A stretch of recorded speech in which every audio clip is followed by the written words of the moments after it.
চৌধুৰী নিজে অন্তৰ্ভুক্ত হ'ব বুলি ইয়াত আহিছে।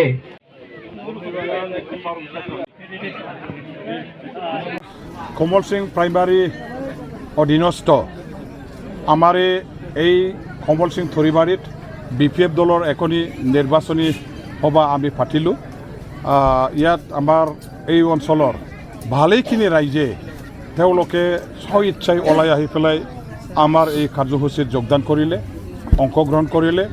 ৰাইজৰ সহযোগ অংশগ্ৰহণ যথেষ্ট আমাৰ কাৰণে উৎসাহজনক। আমি এই ৰাইজৰ উপস্থিতি, ৰাইজৰ অংশগ্ৰহণটো দেখি পেলাই এই অঞ্চলত BPF দলে সৰ্বাধিক ভোট নিশ্চয় লাভ কৰিব পাৰিম। অন্যান্য দলবিলাকে যিমানখিনি ভোট পাব ইয়াৰ 4-5 গুণ বেছি আমি ভোট লাভ কৰিব পাৰিম বুলি আশা কৰিব পাৰোঁ। এতিয়া আমাৰ আকৌ সন্তোষজনক ঘটনাটো হ'ল যে আজিৰ এই সভাখনতে আমাৰ UPPL দলৰ পৰা কমলস প্ৰাইমাৰী কমিটিৰ প্ৰাক্তন সভাপতি তেখেতে আমাৰ দললৈ যোগদান কৰিছে আৰু তেখেতৰ লগত আমাৰ এই অঞ্চলৰ ভালেখিনি UPPL আৰু BJP কৰাবিলাকে BPF দলত যোগদান কৰিছে। আজি ডাঙৰ এটা গৰাখহনীয়া হৈ গ'ল BJP আৰু UPPLৰ এইখন আমাৰ প্ৰাইমাৰী কমিটিৰ মানে অধীনত।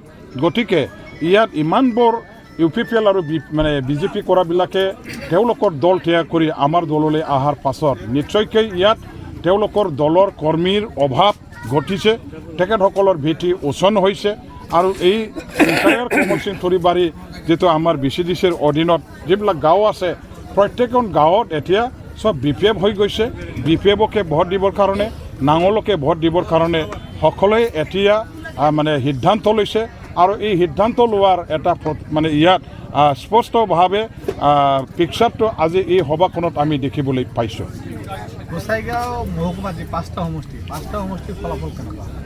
গোসাইগাঁও মহকুমাৰ 5টা BTC সমষ্টিত 5টাতো আমাৰ BPF দলে জয়ী হ'ব। BPF দলে বিপুল ভোট লাভ কৰি পেলাই প্ৰত্যেকটো সমষ্টিৰ পৰা আমাৰ প্ৰাৰ্থীবিলাকক জিকাই আনিব পাৰিম আৰু আমাৰ প্ৰাৰ্থীবিলাকে সহজে জিকি আহিব।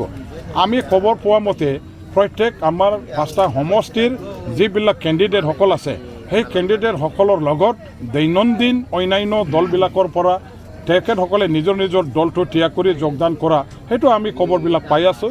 মেল মিটিংবোৰত ৰাইজৰ ভাল এটা সন্তোষজনক ৰাইজৰ অংশগ্ৰহণ এইবিলাক আমি দেখিবলৈ পাইছোঁ।